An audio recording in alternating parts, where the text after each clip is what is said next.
It's good to be with you again as we continue with our theme for this week, From Curse to Blessing. In my talk yesterday, I shared some guidelines that can help you to recognize if there is a curse at work in your life.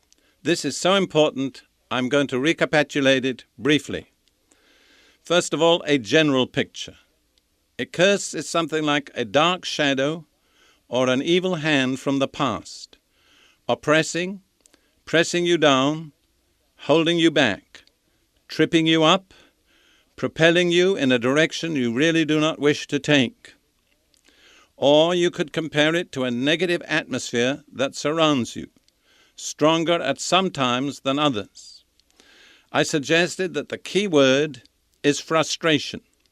You reach a certain level of achievement or progress.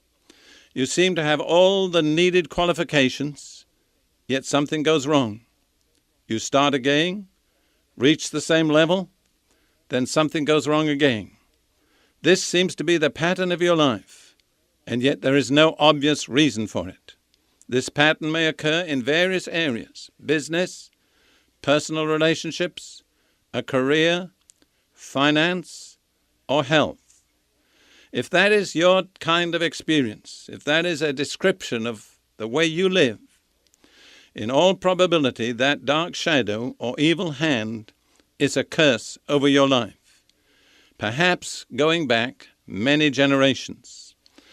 In my talk yesterday, I also gave a list of some common indications that there's a curse at work in a person's life based on my personal observation. I'll briefly recapitulate those also. 1. Mental or emotional breakdown. 2. Repeated or chronic sicknesses, especially where they're hereditary or without clear medical diagnosis. 3. Repeated miscarriages or related female problems. 4. Breakdown of marriage and family alienation, family breakup. 5. Continuing financial insufficiency, especially where the income appears sufficient. 6. Accident prone. And 7. A history in a family of suicides or unnatural deaths. Today I'm going to share with you the kinds of things that cause either blessings or curses in a person's life. It's very important to understand that there's always a cause for both blessings and curses. In connection with curses, this is what Solomon says in Proverbs 26, verse 2. Like a flitting sparrow, like a flying swallow, so a curse without cause shall not alight. In other words, wherever a curse alights, there's a cause behind it. And in dealing with the curse, it's often important to discover the cause. In this connection, we may distinguish between primary and secondary causes. In each case, the primary cause, both of blessings and curses, is very simple. Let's look first of all at blessings. We'll go to that chapter, Deuteronomy chapter 28, which is the key chapter on blessings and curses. In the first 2 verses, Moses states the cause for God's blessing.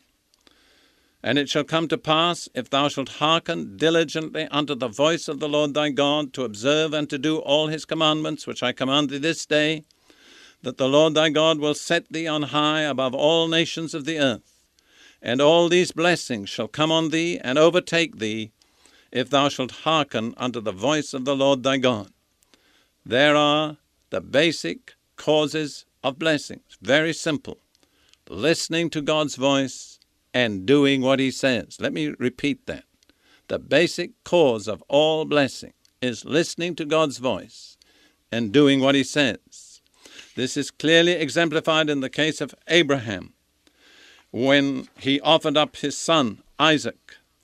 God said to him, in blessing I will bless you, and in multiplying I will multiply your descendants as the stars of heaven, and as the sand which is on the seashore.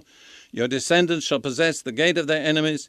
In your seed all the nations of the earth shall be blessed, because you have obeyed my voice. You notice? What's the cause? Because Abraham heard and obeyed the voice of God. Then let's turn to curses. We go back to Deuteronomy chapter 28, And in verse 15, at the beginning of the whole list of curses, which goes on for 54 verses, this is the basic cause for curses. Moses says, "But it shall come to pass, if thou wilt not hearken unto the voice of the Lord thy God, to observe to do all his commandments and his statutes which I command thee this day, that all these curses shall come upon thee and overtake thee." What is the cause of curses? Not listening to God's voice and not doing what he says. So the root cause of all blessings is hearing and obeying God's voice, and of all curses is not hearing and not obeying God's voice. And notice that both curses and blessings overtake us. We don't really have to pursue them. We just have to fulfill the conditions, either positive or negative. If we fulfill the positive conditions, the blessings overtake us. But if we fulfill the negative conditions, then the curses overtake us. And no matter how hard we try, we can't go so fast that they won't overtake us.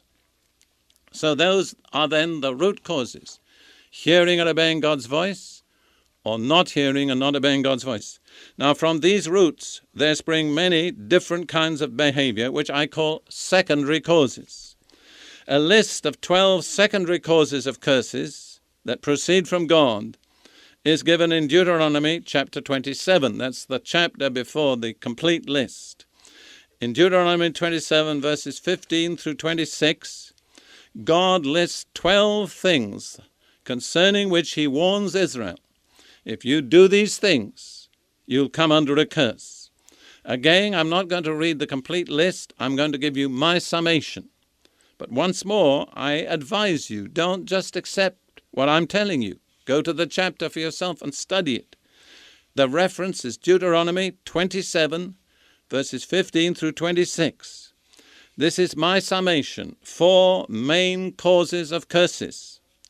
First and foremost, idolatry, false gods, and the occult.